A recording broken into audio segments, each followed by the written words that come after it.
Liverpool 2, Aston Villa 0. 5 points clear at top of the league. The most wins of any team in the division. The fewest number of defeats, along with Notts Forest, believe it or not. Joint second best attack. The best defence by far. And it's now 15 wins in 17 games for Arne Slot's Liverpool era, which is absolutely unbelievable. The stats are just incredible, and he just continues to defy all reason. Remember, Liverpool were really going to struggle this season because Jurgen Klopp was gone, a new untried manager was coming in. They hadn't signed no one. The squad wasn't good enough, wasn't big enough, and Man City and Arsenal were going to walk it, and Liverpool will be trying to scramble for a top 4 place. How wrong could they be? Let's be honest, it's exceeded, I think, almost anyone's expectations, but it's absolutely phenomenal what is going on. After that, they haven't played anyone yet. Since then, we've played a host of top teams, and I would suggest, right, that the top teams in England are Man City, obviously, who we haven't played yet, but then it's Arsenal. I would probably put them in this order: Arsenal, Chelsea, Brighton, Villa, and then the one that nobody expected, Notts Forest, right? Well, in the last few weeks, we've gone to Arsenal and drawn. We've beaten Chelsea, we've beaten Brighton, we've beaten Villa, and the only defeat of the season has come against Notts Forest, when we all thought, oh my God, that's terrible, you can't lose to Forest. But guess what? They're in 3rd place. So let's talk about the first half. A bit of a surprise, I thought, that Gakpo was left out and Darwin Nunez was drafted in. Not against Nunez, just that Gakpo has been such great form. I just thought he would start today, but he didn't. He gave it to Darwin. Darwin was his typical self. The opening goal was typically him, where Mo Salah breaks through, is clearly fouled. The referee wasn't going to give it for whatever reason, but it was a red card offence. But anyway, the ball breaks to Darwin. He takes it past the keeper, probably a little too far, and then he clips it over the diving goalkeeper, and it's a fantastic finish from a very, very difficult angle. Darwin would, of course, also do those Darwin things, like heading a bit of a sitter wide and also running through on goal with the keeper to beat and blast it over the top. But give him his due, he scored a peach of a goal from a very difficult angle, and it was the only goal of the first half. As has been somewhat typical of Liverpool lately, the first half was pretty even, as it has been with the likes of Leverkusen, Chelsea, Brighton. But again, I'll use the word that has been used so many times of late: control. It's a controlled performance. It's one of those performances where we do create, but we don't really give up hardly any chances at all. Now, we did in this half. We gave up a couple of chances, and Kelleher, once again, with a couple of absolutely superb saves to keep the score at 1-0. And they really were top class saves. And this lad is now, he's up there with the best goalkeepers in the world, not just in the Premier League. He was just immense. So on to the second half. Once again, we went into this control mode. We were knocking the ball around. We ended up with something like 60% possession, maybe close to 70% possession. But there were periods that second half where we just kept Villa running, and they couldn't get near us at times. But what was happening, and it happened about 3 or 4 times, was after about 12 or 13 passes, we'd make a loose one and Villa would pounce. And it almost cost us, but it didn't. And that's because of another feature of what's going on with this Liverpool team, is that when we lose the ball, it's like all hands to the pump. They all retreat at pace and basically blank out all of the opposition's runners. That wasn't happening last season. If a team broke on us, they'd be like 4-on-3 or 3-on-3, and the rest of the Liverpool team would be way back. It's not like that now. It's a joy to watch, because yes, we will give the odd loose pass, and yes, we will lose some possession, but the way they retreat and the way they get back and the way they fight for every single ball is tremendous. Add to that, by the way, that you've got in Van Dijk and Konate the best centre-back pairing possibly in the world right now. And Konate was once again immense. Virgil's always immense, but you know, Konate is young and couldn't get his place at the beginning of the season. So it's worth calling him out for just how insanely good he has been. Now today, we lost Trent after about 20 minutes. Conor Bradley came in. And of course, we all want Trent back. We don't want him injured. But he comes in and does the type of job that you would expect from a top quality player. We had Andy Robertson came in for Tsimikas, which sounds strange to say, but he did. And once again, we didn't miss a beat. We have another clean sheet. Villa got a bit bolder. They went for it a little bit more. But all of Liverpool's best moments today were by allowing the opposition to come at us.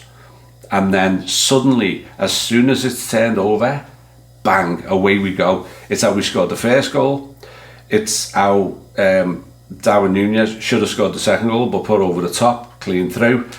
And it's how we scored the third goal, when the last Villa defender hit it against Mo Salah, who just went on a run. I think everybody watching that is thinking, pass it, but it's Mo Salah. And what he does is he feints to pass. He looks like he's going to pass. And the keeper doesn't know what he's going to do. He should pass. And then at the very final second, after he's given the eyes about 3 times, he clips it over the top of him. And it was a brilliant piece of finishing, because he bamboozled everybody, and that includes me, because I didn't know what he was going to do either. But it was magical. Mo Salah, another goal, another assist in one game. He's just something else, isn't he? Get the contract done. That puts us 2 up in the 84th minute. Game is over. And we were all a bag of nerves. There was like 4 of us watching it here. Throughout the second half, we're all a bag of nerves, so it's only 1-0. But then you look back on it afterwards and you realise that Villa, as with just about everybody else this season, had 2 shots on target in the entire game. Now, this is a team in the top 4 or 5 in the Premier League, and they had 2 shots on target in the whole game. So we were absolutely worthy winners.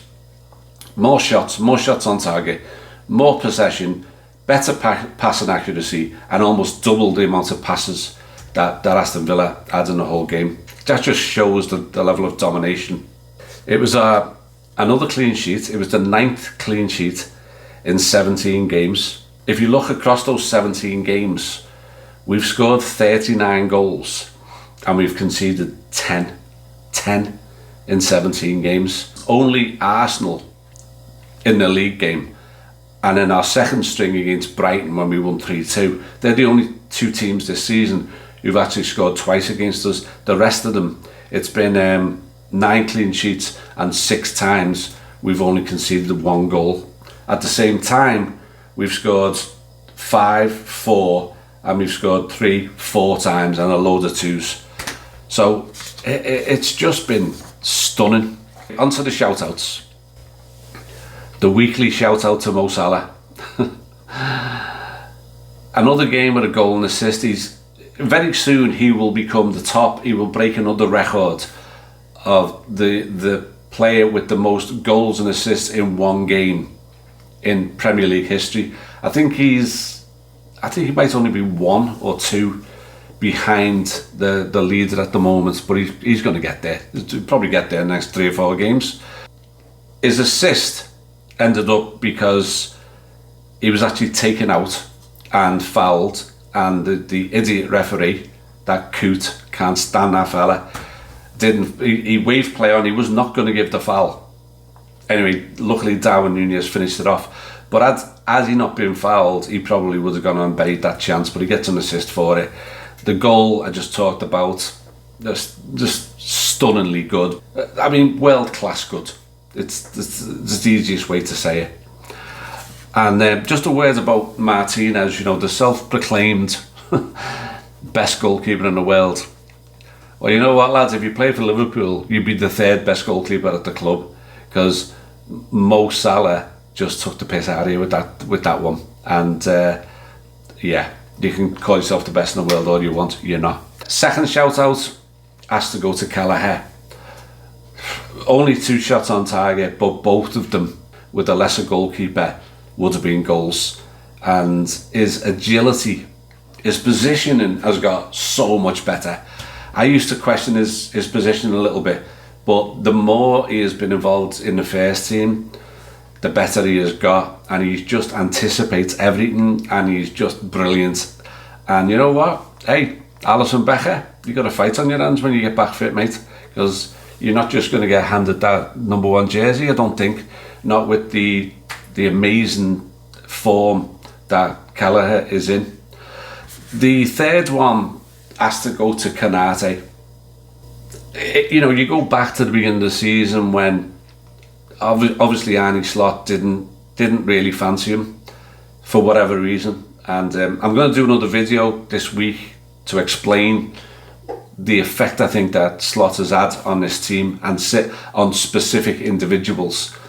And I think the coaching that he has given to these players has made a massive impact on the likes of Konate. He, since the beginning of the season, since he got in when Kwanzaa was taken off in that first game, has been imperious and magnificent again today. The number of times he is in the right place at the right time, cuts out the passes, anticipates, no one can beat him for pace, just brilliant. The next one, and he hasn't had many shout-outs, and that's mainly because he's just so unbelievably consistent in everything he does, is Ryan Gravenberch. If there's anyone this season who has exceeded expectations by a million miles, it's Gravenberch. Put in a position that he's not known for, that he's never played, and yet I would go as far as to say this, and I know, yeah, of course I'm biased, I'm a Liverpool fan, so why not, but I don't think there's anyone in the world playing that position this good right now.